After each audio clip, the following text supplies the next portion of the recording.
Hello and welcome to Unacademy IAS, a one-stop destination for all the English medium civil services aspirants. Welcome to another session of Economy this week, wherein we take up important economy-related articles from different newspapers and analyze these articles. In this session, these are the articles that I've picked up, and I'll be covering the time period from 14th to 20th August 2025. If you're liking this initiative, do hit the like button. And if you're yet to join our YouTube channel, kindly do it right now. Now, before I start, certain very important announcements. First one, those are aiming to clear the civil services examination 26 and 27. Our courses right now are available at 24,999. Once you enroll into our courses, you can get access to the recorded as well as the live sessions in English medium, Hindi medium, as well as bilingual medium. Once you enroll, you can also get access to the You Can initiative, where we are covering the current affairs subject wise in 30 hours every month. You can get access to the prelims as well as mains test series. So, those who are interested to enroll, click on the link provided in the description below. And not to forget, if you use the code IAS English, you will get an extension of 1 month free of cost. Another very important announcement is during the course of preparation, I know a lot of you face difficulties. Difficulties in terms of getting clear answer to your questions. Difficulties in terms of getting clarity regarding a concept, etc. To assist your preparation, we are going to introduce something very interesting very soon. That is on 23rd August 2025. This will be live starting at 7:30 p.m. and this will be held, that is the program will be held on UPSC Unstoppables YouTube channel. Do not forget to join the session live. Now, whatever I cover in these particular sessions, I keep on receiving mails as well as in the chat section, or let's say in the comment section, asking me where is the PDF available, where is the note available, etc. Now, listen to me very carefully. From the first day when I launched this initiative, whatever topics I've covered, the whole list of the topics is given in this column. Whatever is the link for the YouTube channel or the YouTube video, the link is provided here. And right, the PDF as well as the handout documents, the link for these are provided in the column D. And before you keep on wondering, sir, where is this particular sheet available? The link for the sheet is given in the description below. Click on it and you have been given the access to view and download all of this. And this basically the sheet will provide you the information regarding how much current affairs we are covering, what is the document you are supposed to download, what is the link to the video. This is a consolidated, comprehensive sheet of all the Indian economic current affairs we have been covering for the last 2 months, and this will be updated, documents uploaded periodically. Do not miss out. Those who want to get the access, check the description link. The link will be provided there. Let me start the discussion now.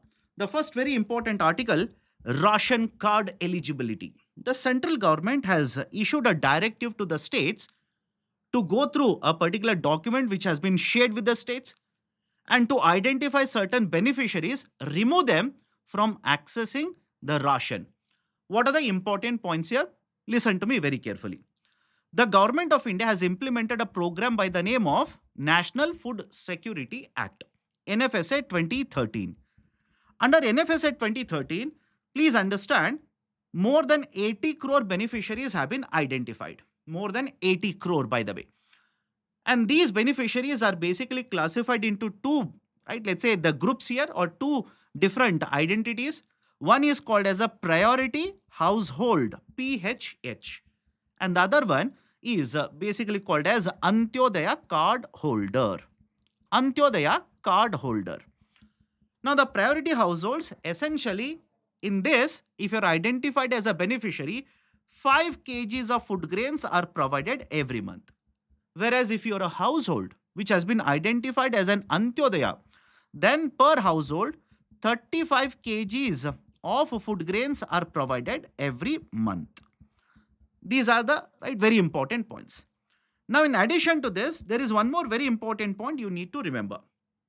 The center says I will provide the free food grains to two-thirds of the total population. Two-thirds of the total population will be covered under NFSA. That is more than 80 crore people. But who is going to identify these 80 crore people? Who will say, yes, you are a beneficiary under NFSA? Who is going to identify them? The identification of the beneficiaries has to be done by the state governments. Please remember this. The identification as well as the distribution function under the public distribution system is the duty of the state governments. Now, this is where it becomes very interesting. Interesting in the sense, from one state government to another state government, there is no fixed parameter. That is, there is no uniform parameters that are used by every state government. Because from one state to another state, the region varies, the terrain varies, the per capita income, economic activity, the presence of the people in terms of the economic activity, etc., varies. That's the reason the state governments will use a set of parameters. Individually, they have set of parameters to identify who will be beneficiary under the public distribution system. But just think of this. What if there is one beneficiary who has been identified under NFSA? Now, 5 kgs of free food grains every month is being provided to this beneficiary. If this beneficiary, let's say, owns a car, a personal car is there for the beneficiary. This person travels from point A to point B, uses the car for traveling purposes, etc. Don't you think this person by default would be having a higher amount of income? What if this particular person is an income tax payer? If the person is an income tax payer, then there is a very likelihood or very high likelihood that the person has very high amount of income. And the problem here is, some of you might be thinking, what is the problem? If they are income taxpayer, let's provide the food grains to them as well. The problem arises because the government of India has decided, I will cover two-thirds of the total population, provide free food grains to them. And what does the center do now? It will basically allocate a certain number of beneficiaries. Number, not identification. Identification will be done by the states. Certain number of beneficiaries will be allocated to the states for identification as well as distribution purposes. And that is called as a quota system. Every state is given certain amount of quota, totaling more than 80 crore people in the whole of India. Now just imagine this. If a person who has a very high amount of income, owns a particular car, uses the car, etc., in such a situation, don't you think somebody else who is very poor has not yet been identified because the quota has been crossed or met by the state? This person who is having high amount of income should be excluded, and the person who is waiting in the line should be included. And that can be done only when you identify ineligible beneficiaries. When you identify ineligible beneficiaries, remove them from the, right, let's say the system, remove them from getting access to the free food grain, then cover another person who is supposed to be covered. So the idea is very simple here. The government of India has used multiple sets of database. For example, they have used the database from income tax department. They've used the database from the Ministry of Road Transportation, where registration of vehicles data is maintained. So different sets of data has been collected, different sets of data. In fact, they have collected data from even Ministry of Corporate Affairs. Because what if I am a very high level functionary in a particular company? I'm functioning, working as a director in a company, which means my payment or the salary will also be much higher. My package will also be much higher. So earlier, back in the year 2000, let's say 13, 14, I've been identified as a beneficiary. I'm still getting the benefit. But now I do not require that kind of a benefit because my salary is much, much higher. I should be identified, removed from the beneficiary list. So what has the central government done? It has used multiple sets of database, income tax database, the registration of vehicle database, the Ministry of Corporate Affairs database, etc. and a list has been prepared. List has been prepared.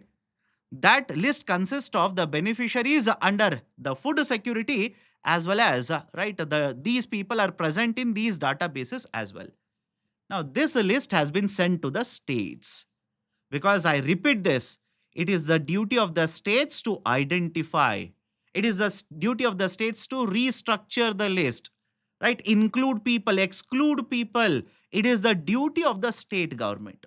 So this list has been transferred from the center to the state, and now the states have been asked by the center to basically conduct the verification of these particular beneficiaries.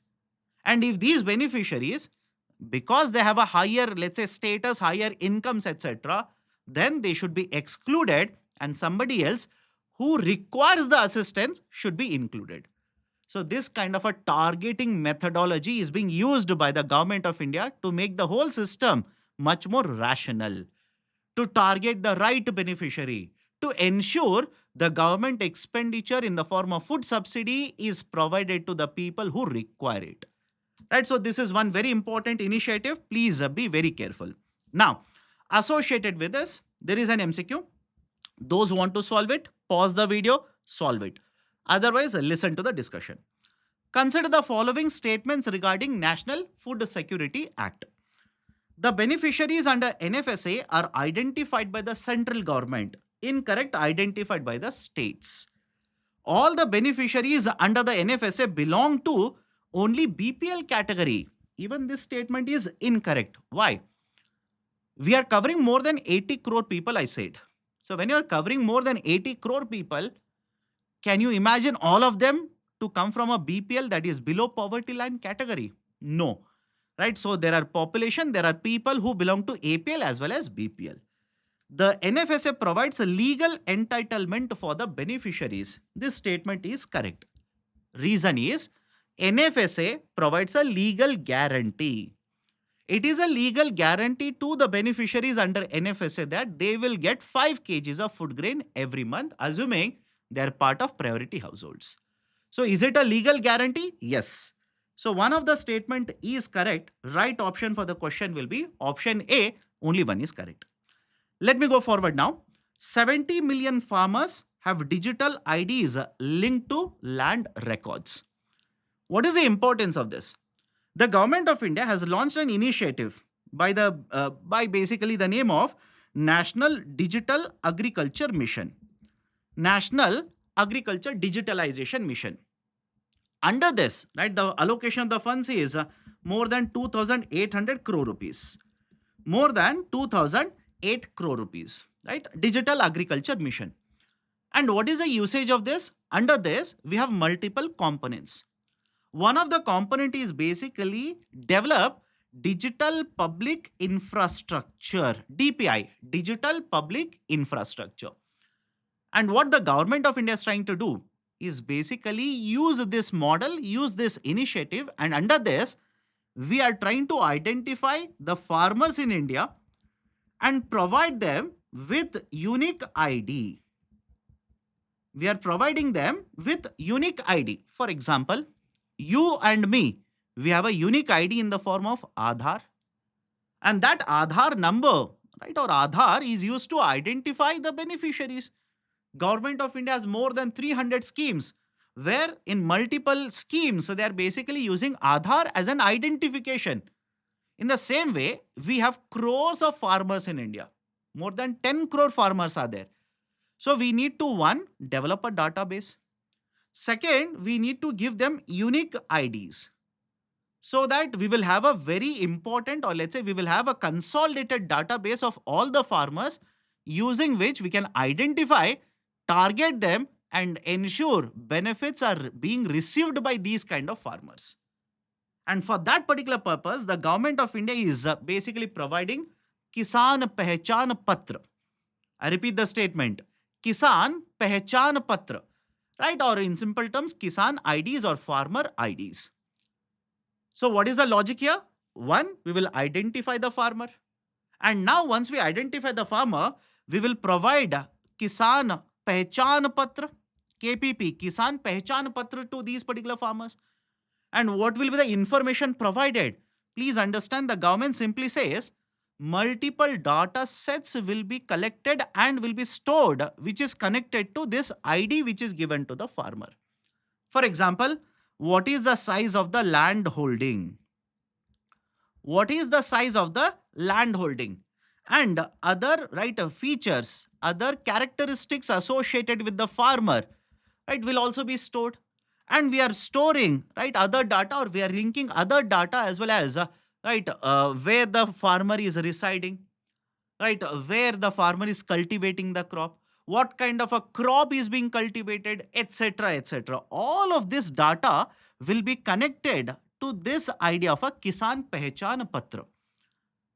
And the larger picture that you need to understand in this context is, we are not just giving the ID to the farmer. No, we are not just giving the ID, because right now the database simply says more than 70 million farmers have been identified and have been given the Pehchan Patra. But the government simply says, we are going to develop this. We are going to use this database for a bigger purpose. What is a bigger purpose? Tomorrow, if the government of India wants to provide, let's say, certain benefits only to the farmers belonging to only one state, can they use this database? In fact, I hope you understand this. This is not the first time that the government is trying to do this. There is an initiative at the state level of Karnataka. In the state of Karnataka, there is an initiative by the name of a Fruits, Fruits, Fruits Initiative. And this is modeled on that initiative itself, where the farmers can get access to different types of services being provided by the government. And by the way, in order to promote this idea of a Kisan Pehchan Patra issuance, the government of India simply says the states will have to play a very important role. The states will play a very important role. How? The government is incentivizing the states for conducting camps. Multiple camps have been conducted by multiple states. For each of the camp, certain financial incentive is provided by the union government. And not just for conducting camp. For every enrollment of a farmer under this initiative done by the state during these particular, let's say, campaigns, etc., certain amount of financial incentive is provided by the union to the state governments. So this is a very important initiative going forward. And if you're wondering, sir, where can I use all of this information? There is one area in the GS paper 3. In fact, it is mentioned in the syllabus as well. That is agriculture, and within the agriculture, usage of technology in promotion of agriculture sector. This will be one very important area that you will have to mention if at all it is asked in the mains examination, and as such, straightforward question can be asked in the prelims examination as well. Next, I've listed two articles here. One article simply says GST orders a Subway franchisee to deposit certain amount of money. Second article says likely rate cut may empower GST to take new profiteering or anti-profiteering cases. What are the important points?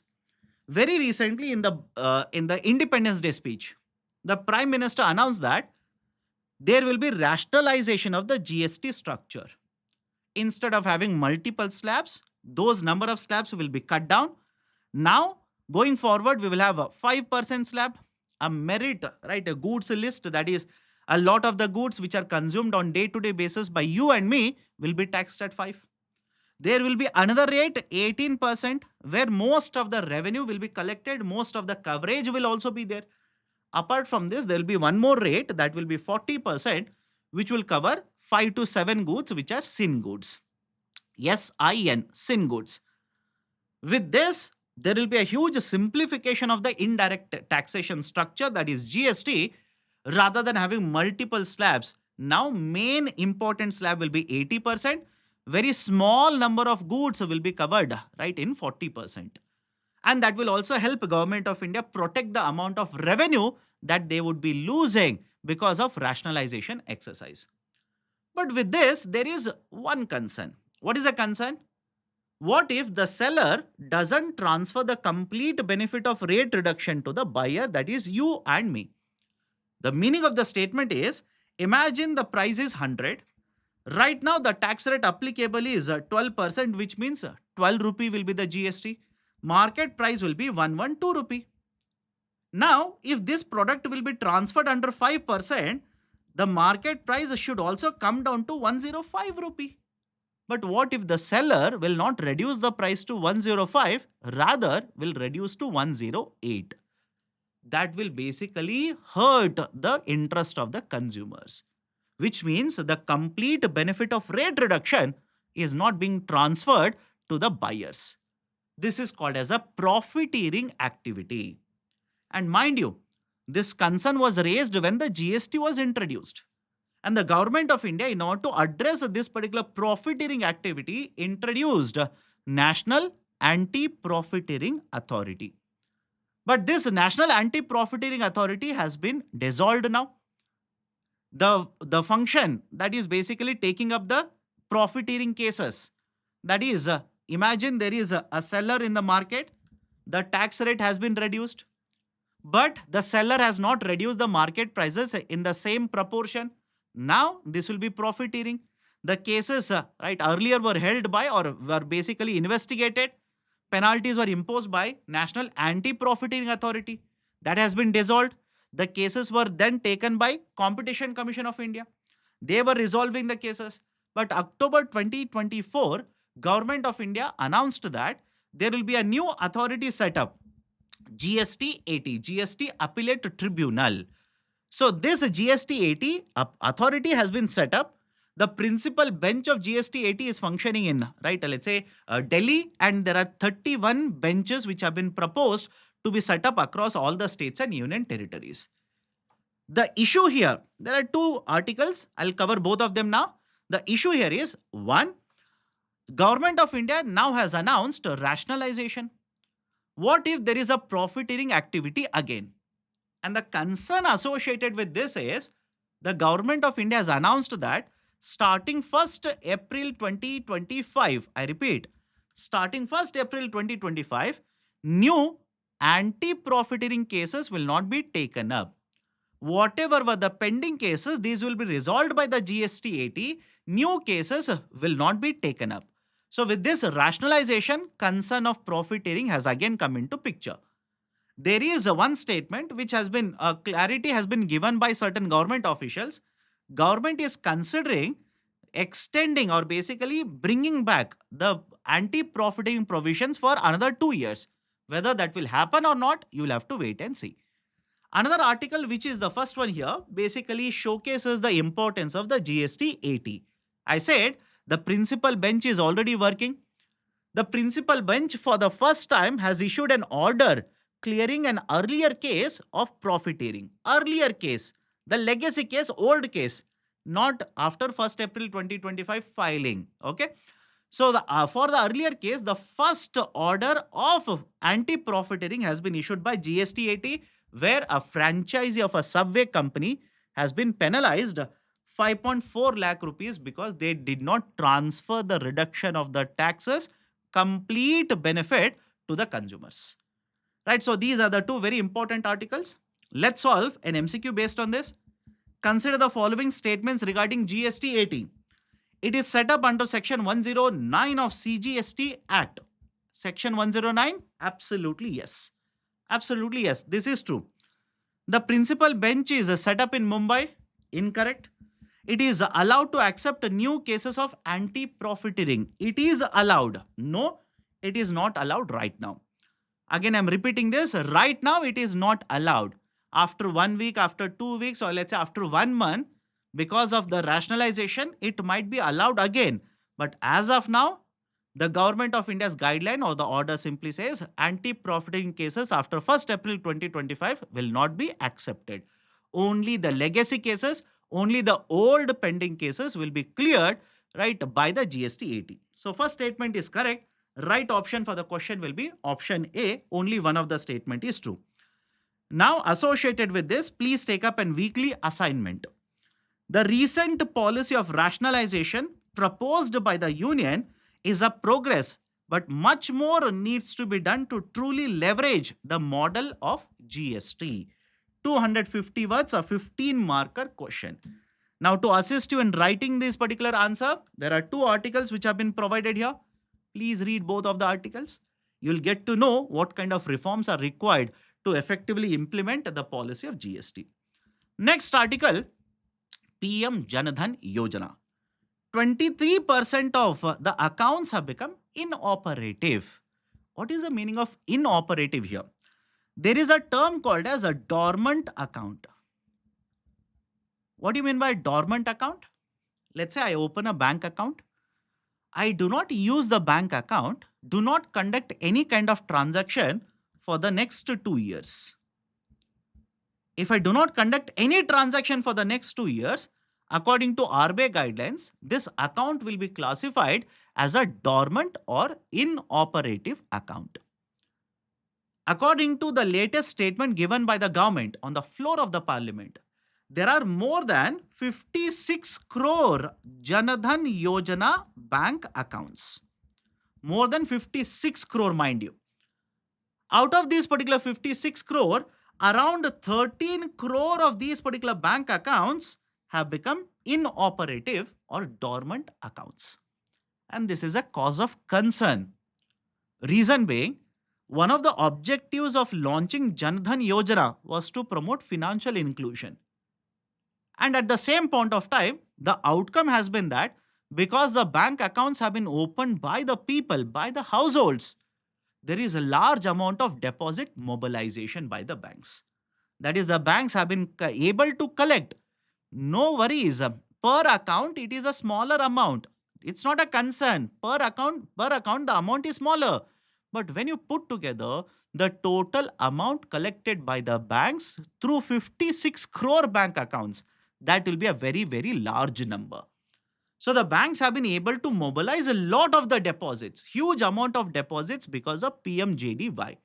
And this initiative is going to complete 11 years in this year. It is going to complete 11 years. So now the concern is, if more and more accounts become inoperative or dormant, does it not mean people are not using the bank accounts? Think of it. The whole idea is people should open, people should deposit money, people will receive the benefits of the government, that is, let's say, scholarship, right? The subsidy transfers, etc. So, does it not mean the people are not using these bank accounts? So, the object of financial inclusion would be defeated. And when more and more bank accounts will become dormant, it becomes difficult for the government to target the beneficiaries and transfer the funds into these particular bank accounts. So these kind of concerns are associated with the rising number of inoperative or dormant accounts, which is more than 13 crore. 23% of the total bank accounts under PMJDY have become dormant. Right? So these are certain important points. Now associated with this, there is an MCQ. Consider the following statements regarding PMJDY accounts. All accounts for a household will be eligible for overdraft facility. All the accounts? No. Please remember this. One account per household. I repeat, one account per household is eligible for overdraft facility under PMJDY. As these accounts are zero balance accounts, there is no provision of interest on the deposits. This is also incorrect.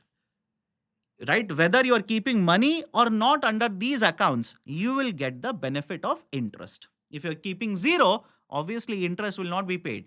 But if you're keeping certain amount of money, right, you will be paid even though the feature of zero balance is allowed. PMJDY accounts can be opened in public as well as private sector banks. Yes, can be opened in public as well as private sector banks. So one of the statement is true. Right option for the question will be option A here. Now next article, just an update. Update in the sense, what reform is being considered by the government to provide relief. The government of USA has proposed to impose or slap 50% tariff on Indian exports. Of course, not on the complete exports. They've identified exports totaling around $28 billion. And they want to slap 50% tariff on these exports from India. But the concern is a lot of these exports are done by MSME, micro, small, medium enterprises. And the MSMEs are very vulnerable. Very vulnerable. Vulnerable in the sense when you compare a very small enterprise, micro enterprise, with a very big company, the big company can diversify its market. The big company can easily get access to credit from the market. The big company, even if they incur losses, they can compensate, they can take care of the losses for short duration. Same cannot be said to the MSME. MSMEs are very vulnerable. Best example, during pandemic, lot of these MSMEs were forced to shut down, were forced to incur losses, no fault of theirs, but because of pandemic. So because these are very vulnerable, point number 1, and point number 2, MSMEs account for large number of employment in India. There are more than 6 crore MSMEs which account for more than 11 crore jobs. And MSMEs not only contribute to service sector, contribute to manufacturing, contribute to overall GDP, and also more than around a third of total exports from India are accounted by MSMEs. So with these kind of tariff policies, there is a concern that MSMEs will be hit very hard. So what is the solution to this? One reform that has been proposed as of now is classification of NPA will be relaxed. NPA basically means non-performing asset. The Reserve Bank of India simply says, if you take a loan and you do not repay and there is a default for a period of 90 days, then your account will be classified as a non-performing asset. Before you are classified as NPA, it is classified as a special mention account. The concern is once you are classified as this, the lender will drag you to, right, let's say, insolvency resolution process. You might be forced to cough up or basically sell the ownership of the company. So the concern is basically for MSMEs, this will create lot of difficulties. So what has the government of India proposed as of now? The proposal simply says, rather than having a time period of 90 days, let's relax this to 180 days. Let's provide more relaxation to the MSMEs so that MSMEs will have more time period, right? And they will also have sufficient, right? Let's say they can use other resources, shore up the resources, shore up the money, and it will help them in repayment of the loan. Right, so the proposal is to double the time period of classification of NPA for MSMEs from 90 days to 180 days. Now, next article, National Highways and Toll Collections. This article is important because there is a report which has been published by the Public Accounts Committee, PAC, Public Accounts Committee. Now, what are the important points which have been flagged by the PAC? Listen to me carefully. In India, there is always a concern that whenever we travel on national highways, we keep on paying up very high amount of tolls. Whether the road is good quality, bad quality, worst quality, doesn't matter, we keep on paying tolls. Tolls are not fixed in India. They will keep on changing from one year to next year. And we keep on asking, for how many years should I keep on making the toll payment? Right? Don't you think by this time you should have recovered your money? Whatever money you have spent, you should have recovered it. So the concern which has been raised by the Public Accounts Committee is they are saying there is a collection of toll which has been made till perpetuity now. What is meaning of perpetuity? Government of India will keep on collecting tolls. The question is why? What is the logic behind it? Let's say you have spent certain amount of money. You are incurring certain expenditure to, right, let's say manage the road, etc. Now the concern is once you recover your money that you have spent, you should discontinue tolls or at least ensure whatever tolls you are collecting should represent efficiency, should represent what is the actual expenditure you are incurring. The Public Accounts Committee simply says all of this is not happening. Why? In case of India, please understand, there is a piece of legislation. Remember this, the National Highways Act of 1956.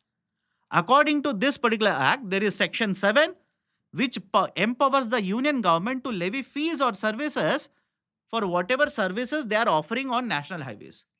And there is one more section 9 which empowers the government to make rules for the implementation of this. So government of India is using these provisions and it has amended this act in the year 2008, which says now government of India, once it will provide this road project to a private sector will develop this, maintain this, collect the toll for 15 years, give it back to National Highways Authority of India. National Highways Authority of India now will be empowered, will be given the power to impose and collect tolls. Even after the private sector has given it to NHAI, the government will continue to impose and collect tolls. This has been flagged by the committee.